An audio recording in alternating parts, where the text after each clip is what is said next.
بسم اللہ الرحمن الرحیم۔ خوبصورت قرأت سے آغاز ہوتا ہے اور خوبصورت دن ہے الحمدللہ۔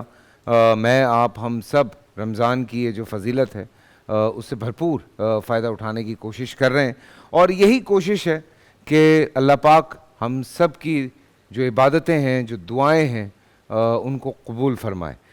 ایک بڑا پیارا سلسلہ ہمارے انبیاء کرام ہیں، ان کے قصے ہیں جو میں آپ سے شیئر کرتا ہوں آج بھی حضرت سیدنا ادریس علیہ السلام کے حوالے سے۔ جہاں سے ہم نے کل روکا تھا، بات آج وہیں سے شروع کرتے ہیں، حضرت ادریس علیہ السلام کی۔ ناظرین، جب حضرت شیس علیہ السلام کا انتقال ہوا تو کچھ عرصے بعد ان کے پیروکار بہت محدود تعداد میں رہ گئے۔ قابیل کی اولاد نے کفر و شرک، بدکاری، بے حیائی کا بازار گرم کر رکھا تھا۔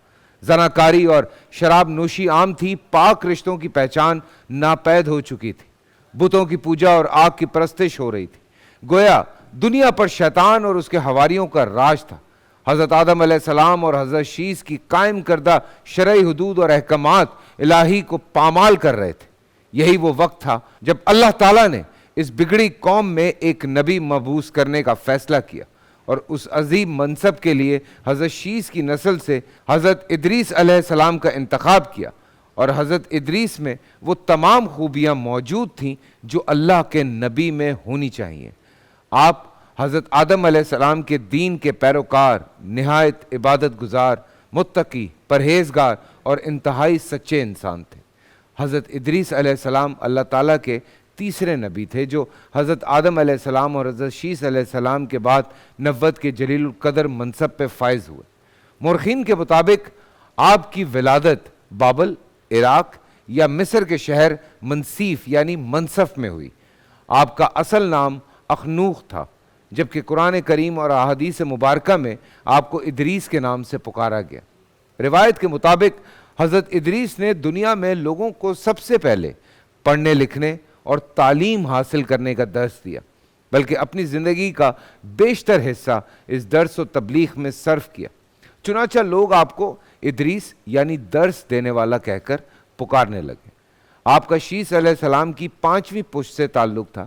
آپ کا شجرہ نسب یوں ہے: ادریس بن یارو بن مہلال بن کینین بن انوش بن شیس بن ابن آدم علیہ السلام۔ سب سے پہلے قلم سے لکھنا، کپڑے سینا، سلے ہوئے کپڑے پہننا، ہتھیار بنانا، ترازو استعمال کرنا آپ ہی نے شروع کیا۔ آپ کا قرآن پاک میں 2 مرتبہ ذکر آیا ہے۔ سورہ مریم میں اللہ تعالیٰ فرماتے ہیں، اور اس کتاب میں ادریس کا ذکر بھی کیجئے، بے شک وہ بڑے سچے نبی تھے اور ہم نے ان کو بلند رتبے پہ پہنچایا۔ نیز سورہ انبیاء میں اللہ تعالیٰ نے فرمایا، اور اسماعیل اور ادریس اور ذوالفقل کا تذکرہ کیا کرو، یہ سب ثابت قدم رہنے والے لوگوں میں سے تھے۔ تو ناظرین، نبوت کے منصب پہ فائز ہوتے ہی آپ نے اپنے قوم کے بھٹکے ہوئے لوگوں میں وعظ اور تبلیغ کا کام شروع کر دیا، لیکن راہ ہدایت کا یہ درس اور نیکی کی باتیں ان لوگوں کو بہت ناگوار گزرتیں۔ چنانچہ وہ آپ کے دشمن ہو گئے، آپ اور آپ کے پیروکاروں کو طرح طرح سے اذیتیں دینے لگے، یہاں تک کہ آپ نے ان کی اذیتوں سے تنگ آ کر بابل سے ہجرت کا ارادہ کر لیا، اور اپنے پیروکاروں کو اپنے اس فیصلے سے مطلع فرمایا۔ چونکہ بابل دریائے فرات اور دریائے دجلہ کے کنارے ایک سرسبز و شاداب علاقہ تھا، لہٰذا لوگوں کے لیے اس علاقے سے ہجرت کرنا خاصا مشکل تھا، اور انہوں نے اس حوالے سے تحفظات کا اظہار بھی کیا۔ لیکن پھر حضرت ادریس علیہ السلام کے سمجھانے پر وہ لوگ آپ کے ساتھ ہجرت پر تیار ہو گئے۔ حضرت ادریس اور ان کے پیروکاروں نے بابل سے مصر کا رخ کیا اور دریائے نیل کے کنارے آباد ہوئے، جو بابل سے بھی زیادہ سرسبز و شاداب علاقہ تھا۔ حضرت ادریس نے یہاں کے لوگوں میں درس اور تبلیغ کے کام کو جاری رکھا۔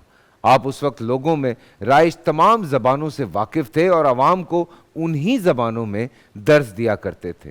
روضۃ الاصفیہ کے مصنف تحریر کرتے ہیں کہ حضرت ادریس کثرت سے اللہ تعالیٰ کی حمد و ثنا میں مصروف رہتے تھے۔ فرشتوں میں نہایت محبت اور عقیدت اور احترام کی نظروں سے دیکھے جاتے تھے۔ فرشتے ان کے پاس آتے اور ان کی صحبت میں بیٹھا کرتے تھے۔ چنانچہ ایک مرتبہ حضرت اسرائیل بھی